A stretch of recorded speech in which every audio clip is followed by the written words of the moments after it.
Bismillahirrahmanirrahim. Alhamdulillah.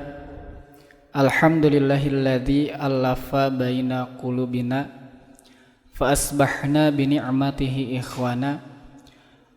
Asyhadu an la ilaha illallah wahdahu la syarikalah wa asyhadu anna Muhammadan abduhu wa rasuluh alladzi la nabiyya wa la rasula ba'da amma ba'du. Bapak, Ibu anu sami-sami mengharap ridho Allah Subhanahu wa taala. Alhamdulillah, bersyukur kita kepada Allah karena pada malam ini kita dapat berkumpul, dapat bertemu, dapat bermuwajahah dalam rangka melaksanakan sebahagian dari aktivitas ibadah kita kepada Allah.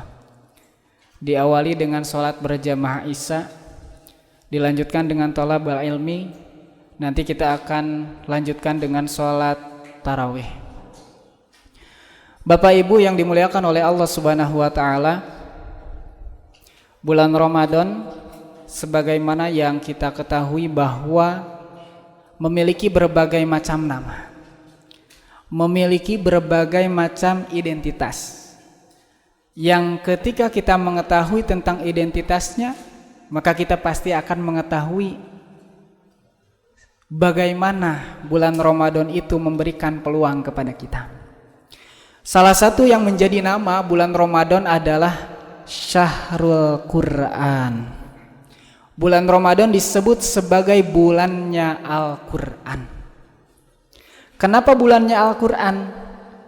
Karena Al-Quran diturunkan pada bulan Ramadan. Sebagaimana yang dikemukakan oleh Allah Subhanahu wa taala di dalam Al-Qur'an surat Al-Baqarah ayat 185. A'udzubillahi minasyaitonirrajim. Syahrul Ramadhanal ladzi unzila fihil Qur'an. Bahwa bulan Ramadan adalah bulan yang diturunkan di dalamnya Al-Qur'an. Di mana Al-Qur'an ini berfungsi untuk hudalinas, sebagai petunjuk bagi seluruh manusia.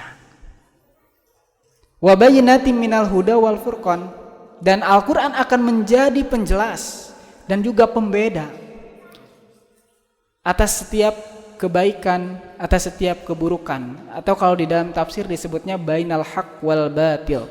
Al-Qur'an akan mampu menjelaskan yang benar, yang hak, dan Al-Qur'an akan mampu menjelaskan yang keliru, yang salah, termasuk Al-Qur'an bisa membedakan keduanya.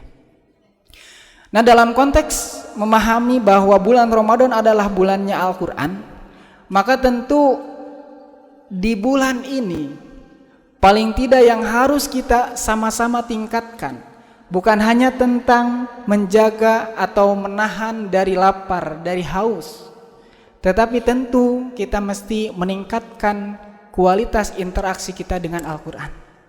Kenapa? Karena peluang kesempatannya ada di bulan Ramadan.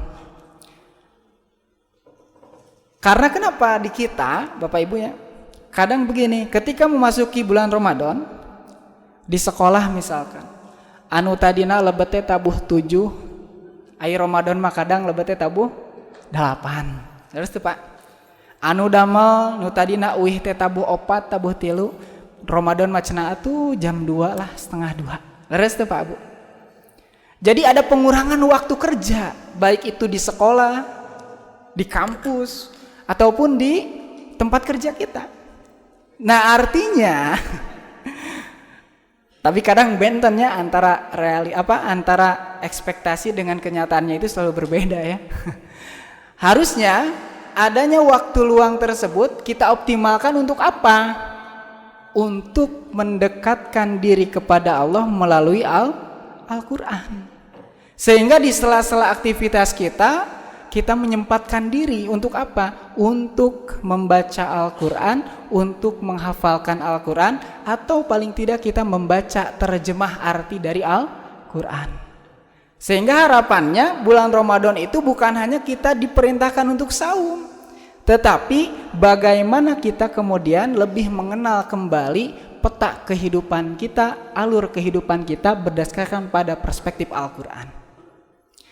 Bapak Ibu yang dimuliakan oleh Allah Subhanahu wa taala, kenapa dengan Al-Quran? Ada apa begitu? Ya. Maka paling tidak ketika kita membiasakan diri membaca Al-Quran, membiasakan diri menghafalkan Al-Quran, membiasakan diri untuk mengkaji arti dari Al-Quran, paling tidak kita akan memiliki beberapa nilai keutamaan. Apa saja nilai keutamaannya? Yang pertama yaitu ta'abudan lillah, Bapak Ibu. Jadi tak kala kita berinteraksi dengan Al-Quran itu adalah sarana kita untuk beribadah kepada Allah. Karena ibadah itu banyak versinya, banyak jenisnya, banyak bentuknya. Ya. Makanya kalau kita lihat di kitabnya Ustadz almarhum Kyai Haji Aceng Jakarya itu ada bahwa salah satu definisi dari ibadah itu adalah ismun likulli ma yuhibbullahu au ma yaradohu bihi. Kan begitu. Jadi ibadah itu adalah sekumpulan nama yang nama-nama tersebut adalah sesuatu yang dicintai oleh Allah dan mampu mendatangkan ridho Allah. Nah, sehingga ketika kita membaca Al-Quran itu adalah sarana kita untuk apa? Beribadah kepada Allah. Dalilnya apa? Bahwa membaca Al-Quran ini adalah ibadah kepada Allah. Dalilnya surat Al-Muzammil ayat 20. Faqra'u ma tayassara minal Qur'an. Bahkan Allah mengulang 2 kali dengan kalimat faqra'u ma tayassara minhu. Atau bagaimana ketika Allah menjelaskan tentang ayat-ayat Al-Quran, innalladzina yatluna kitaballahi wa aqamus shalah wa anfaqu mimma razaqnahum sirran wa alaniyatan yarjuna tijaratan lan tabura. Jadi Al-Quran ini menjadi satu kunci, Bapak Ibu. Ketika apa? Ketika kita ingin mengoptimalkan ibadah yang lainnya, Pak. Ya. Ketika kita ingin mengoptimalkan ibadah yang lainnya. Karena semua berangkat dari mana? Dari Al-Quran. Baik itu sholat kita, saum kita, itu berangkat dari mana? Dari Al-Quran.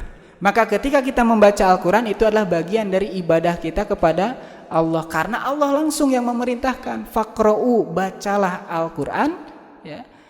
Faqra'u ma tayassara, bacalah apa yang mudah, ya, minal Quran, dari Al-Quran.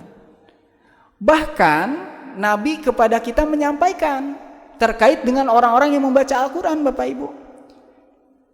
Di mana ketika kata Nabi, man qara'a harfan min kitabillah, barang siapa yang membaca satu huruf dari Al-Quran, Bapak Ibu. Jadi enggak banyak-banyak, satu huruf saja kata Allah. Falahu hasanatun, baginya ada satu kebaikan. Walikuli hasanatin, dan setiap satu kebaikan itu bi asyri amsalihha, dikalikan menjadi 10 kebaikan. Nabi memberikan penguatan, wala aqulu alif lam mim harfun. Aku tidak mengatakan alif lam mim itu satu huruf, tetapi walakin alifun harfun, walamun harfun, wa mimun harfun. Alif satu huruf, lam satu huruf, mim satu huruf. Karena untuk belajar satu huruf saja ini perlu waktu, Bapak Ibu. Butuh waktu, butuh proses begitu. Ya. Makanya kenapa kalau kita mau mengambil pelajaran Al-Quran ini tidak turun sekaligus kepada kita. Walaupun hari ini mah kita sudah 30 juz, Bapak Ibu ya. Tapi kan sejatinya Al-Quran ini pada saat turun itu 23 tahun gitu. Artinya ada proses di situ. Ya. Karena untuk belajar satu huruf saja, baik itu membacanya, bunyinya, bahkan nanti korelasi antara satu huruf dengan huruf yang lainnya, tartib huruf per huruf, itu ternyata ada ilmunya begitu. Dan kalau kita melihat di dalam tafsir Quraisy Shihab itu luar biasa. Ketika beliau mengatakan bahwa Al-Quran menempatkan diksi yang paling tepat sesuai dengan konteks penggunaan diksi tersebut. Jadi sudah paling tepat, Pak, bahasa di dalam Al-Quran. Mangga engke cek bandingkan dengan syair-syair Arab. Nah, yang pertama, kenapa kita harus membaca Al-Quran? Karena membaca Al-Quran adalah bagian dari ibadah kita kepada Allah, Pak. Maka kalau membaca Al-Quran ini adalah ibadah, otomatis, Pak, di situ ada pahalanya pasti, Pak.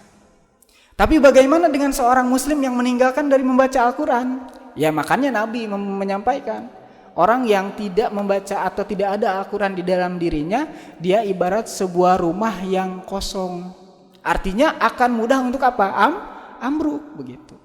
Nah, jadi membaca Al-Quran itu adalah ta'abudan lillah, sarana ibadah kita kepada Allah. Yang kedua apa? Yang kedua tazkiyatan linnufusi, yaitu sarana kita untuk mensucikan jiwa. Bapak Ibu yang dimuliakan oleh Allah Subhanahu wa taala, Allah tidak memerintahkan kita untuk merasa suci, Pak. Teu Allah mah teu miwarang urang kangge urang teh merasa suci. Tetapi Allah mengapresiasi siapapun yang berusaha untuk mensucikan dirinya dengan kalimat qad aflaha man zakkaha qad aflaha man tazakka. Jadi sungguh beruntung siapa mereka yang mensucikan dirinya. Kenapa mesti mensucikan diri, Pak? Karena Allah melarang kita untuk merasa suci. Fala tuzakku anfusahum, kan begitu kata Allah. Jangan kamu merasa suci, tapi kamu harus senantiasa mensucikan diri. Kenapa? Karena Allah mencintai mereka yang mensucikan diri. Makanya dalam Islam diawali dengan apa? Dengan toharoh, Pak. Nah, Islam di dalam fikihnya itu mengawali dengan toharoh, karena kesucian adalah bagian terpenting dalam Islam ini, Pak. Karena apa? Innallaha yuhibbut tawwabina wa yuhibbul mutatahhirin. Tah eta Bapak Ibu. Nah, lantas bagaimana kalau kita ingin mensucikan diri kita?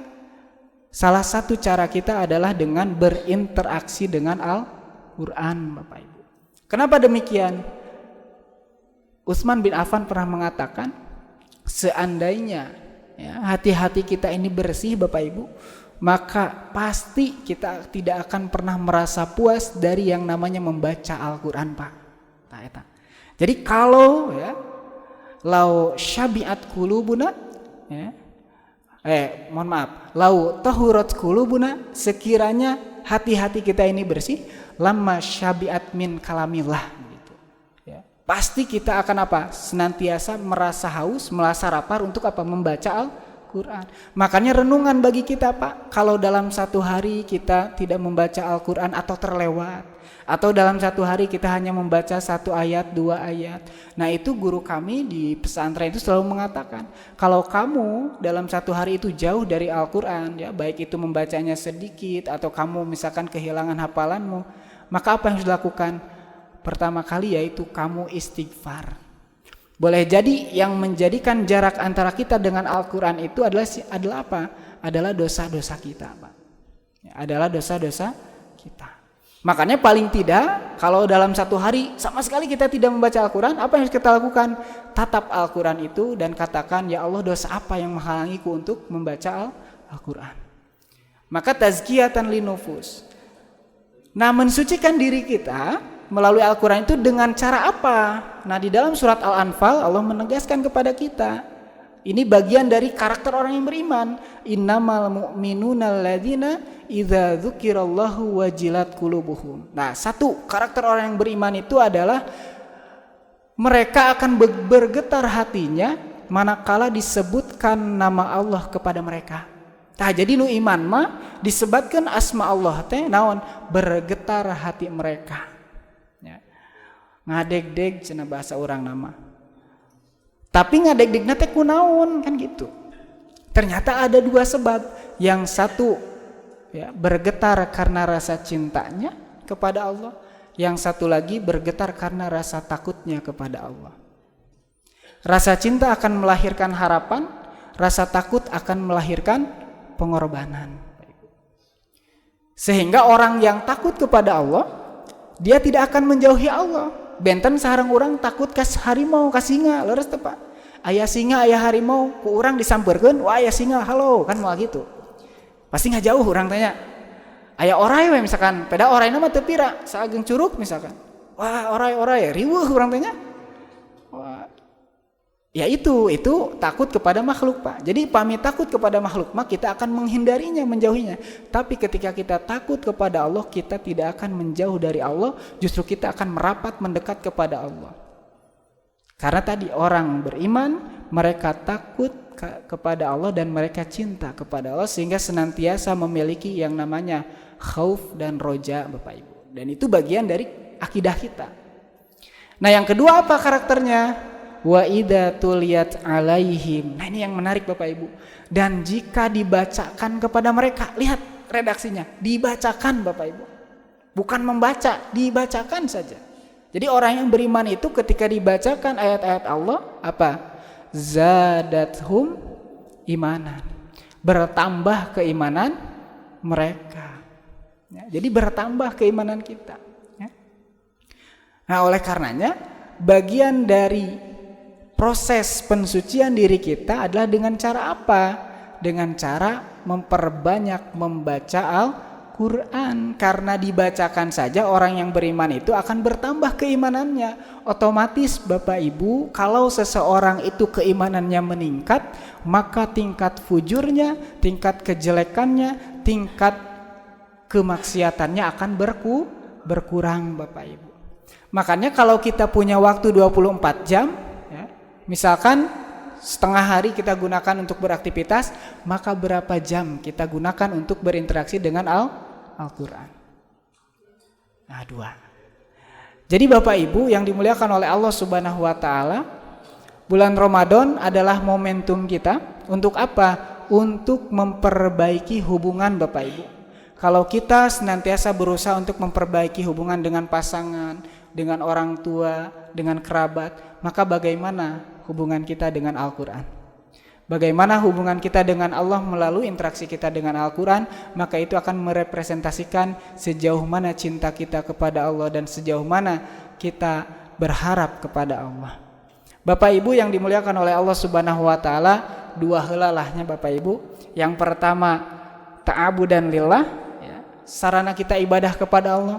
Nu kadua naon? Tazkiyatan linufus atau tarsikhon lil iman, meningkatkan, menguatkan keimanan kita. Karena orang yang beriman bukan hanya ketika dia membaca Al-Quran saja, dibacakan saja dia akan bertambah keimanannya. Makanya kata Allah, wa idza quri'al Qur'an fastami'u lahu ansitu la'allakum turhamun. Jadi ketika Al-Quran ini dibacakan, maka dengarlah, perhatikanlah, karena sejatinya ada rahmat Allah di sana. Maka bagian dari kasih sayang Allah kepada kita, Allah memperkenankan kita untuk membaca Al-Quran. Bapak Ibu yang dimuliakan oleh Allah Subhanahu wa Ta'ala, itu saja barangkali yang bisa disampaikan. Mudah-mudahan bermanfaat untuk kita semua. Mudah-mudahan kita bisa mengoptimalkan bulan-bulan atau hari-hari di bulan Ramadan ini untuk apa? Untuk bisa memperbanyak membaca Al-Quran, menghafalkan Al-Quran, dan juga mengkaji isi daripada Al-Quran. Aku qouli hadza wa astaghfirullah li wa lakum. Rabbana atina fid dunya hasanah wa fil akhirati hasanah wa qina adzabannar. Walhamdulillahirabbil alamin. Aku qouli hadza wa astaghfirullah li wa lakum. Wassalamualaikum warahmatullahi wabarakatuh.